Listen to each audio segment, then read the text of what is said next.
In the heart of the city, a concrete jungle where ambition roared louder than the traffic, lived a man named Alex. He was the epitome of success, a titan of industry with a schedule as packed as the skyline. His days were a blur of high-stakes meetings, phone calls that could make or break fortunes, and a relentless pursuit of more. His eyes, perpetually glued to a screen, saw only numbers, charts, and the next big deal. He moved through the city like a force of nature, a man on a mission, with little time for the world outside his own orbit. One crisp autumn morning, as Alex was power walking to a career-defining meeting, a scene on a street corner caught the edge of his vision. A man, weathered by hardship and draped in worn-out clothes, sat with a cardboard sign. Alex's first instinct was to keep walking, to dismiss the man as just another part of the urban landscape he had trained himself to ignore. His mind was already in the boardroom, rehearsing his pitch, calculating his victory, but something stopped him. A fleeting image, a flicker of humanity, a question that whispered in the back of his mind. Was this all there was, this relentless climb? He paused, a rare moment of stillness in his whirlwind life. The meeting could wait. He turned back, his polished leather shoes a stark contrast to the cracked pavement. He walked over to the man, knelt down, and looked him in the eye. He didn't just drop a few coins. He pulled out a significant sum from his wallet, more than he had ever given to a stranger, and placed it gently into the man's hand. Along with the money, he offered something even more valuable, a warm, genuine smile and a simple, "I hope things get better for you." The entire exchange took less than 5 minutes, a tiny fraction of his day. For Alex, it was a momentary detour. He soon forgot the man's face, the brief connection lost in the ensuing victory of his business meeting. He thought he had simply given away money, but in reality, he had invested in something far greater. Life, however, has a way of humbling even the mightiest.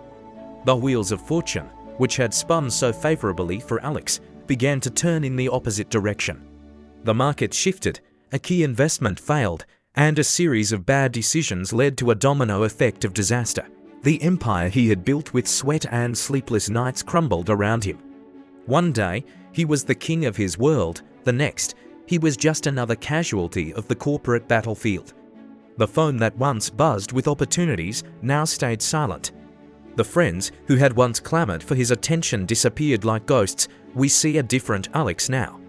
The sharp suit is replaced by worn-out jeans, the confident stride with a weary shuffle. His once luxurious apartment, a testament to his success, is now a hollow shell.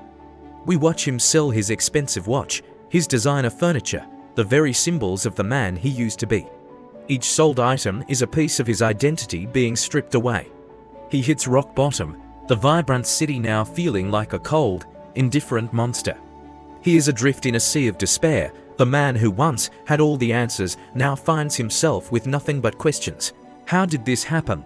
Where did he go wrong? The confidence that had been his armor was gone, leaving him vulnerable and lost. The world he had once conquered now seemed intent on crushing him. Days turned into weeks, weeks into months. The last of his savings dwindled. Desperation became his constant companion. He had to start over, from the very bottom.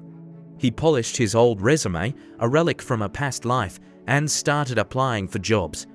Any job, the rejections were swift and brutal.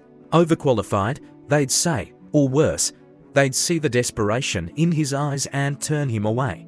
Finally, after countless attempts, he landed an interview at a prestigious company, a glimmer of hope in the overwhelming darkness.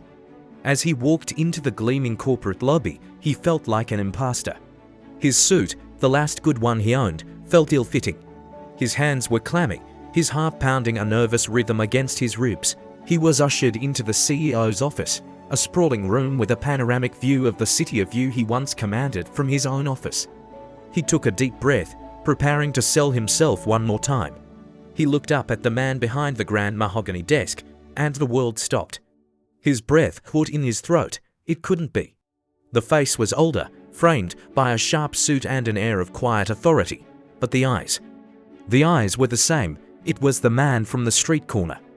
The beggar he had helped years ago. Alex stood there, frozen in disbelief, a whirlwind of confusion and shock swirling in his mind.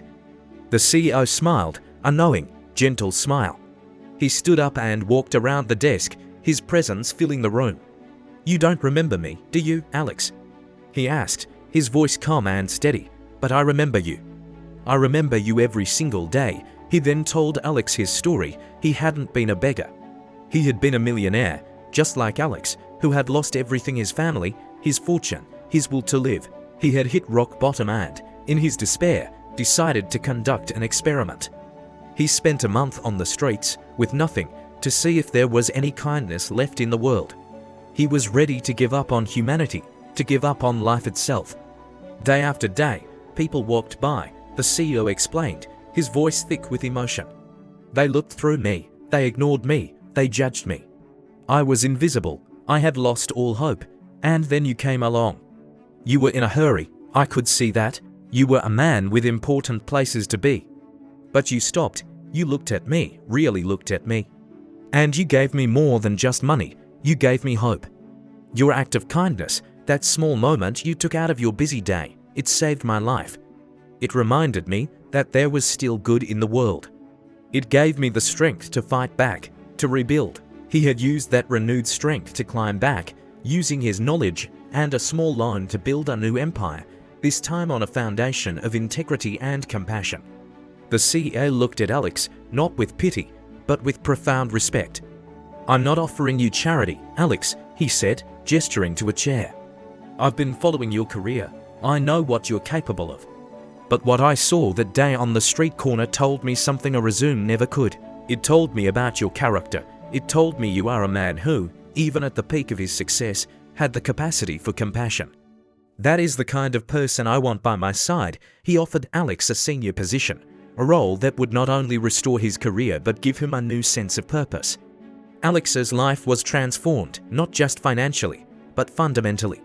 He had learned the hardest and most valuable lesson of all. His greatest success wasn't a business deal or a financial victory.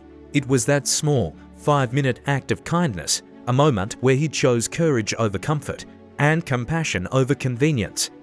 That simple act had been his most important investment, and it paid dividends he could never have imagined. The story of Alex teaches us a powerful truth. You never know the impact a single act of kindness can have. It can ripple through lives, changing destinies in ways we can't foresee. Your small gesture could be the one thing that gives someone the strength to carry on, to fight another day. Kindness is not a weakness, it is the ultimate strength. It costs nothing, but its value is immeasurable.